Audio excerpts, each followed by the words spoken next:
தனது வாழ்நாளில் ஒரு சில தடவைகள் மட்டுமே நிலத்தில் கால் வைக்கும் பறவை மகாராஷ்டிரா மாநில பறவை பச்சை புறா. இவை ஏன் தரையில் கால் வைக்க விரும்புவதில்லை என்று இறுதி வரை பாருங்கள். மரங்களிலேயே வாழும் இவை பழங்கள் மற்றும் விதைகள் மட்டுமே உண்ணும். மஞ்சள் கால்களும் பச்சை உடலும் இதன் தனிச்சிறப்பு. பச்சை புறா இந்தியா, இலங்கை, நேபாளம், வங்கதேசம் மற்றும் பாகிஸ்தான் போன்ற தென் ஆசிய நாடுகளில் காணப்படுகிறது. இந்த அழகான பறவை 1968ஆம் ஆண்டில் மகாராஷ்டிரா மாநிலத்தின் மாநில பறவையாக அதிகாரப்பூர்வமாக அங்கீகரிக்கப்பட்டது. மரங்களில் தங்கி உணவு தேடும் இவை வேட்டையாடிகளிலிருந்து தப்பிக்க மர இலைகளில் மறைந்து வாழ்கின்றன. ஆண் பெண் இருவரும் சேர்ந்து கூடுகளை அமைத்து முட்டைகளை காப்பாற்றும் அன்பான பறவைகள்.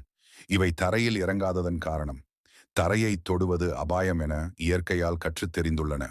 ஆனால் மரங்கள் வெட்டப்படுதல், நகரமயமாதல் மற்றும் உணவு குறைபாடு காரணமாக இவற்றின் எண்ணிக்கை குறைந்து வருகிறது. இருப்பினும் காட்டின் விதைகளை பரப்பி பசுமையை வளர்க்கும் இவை இயற்கையின் தேவதைகள்.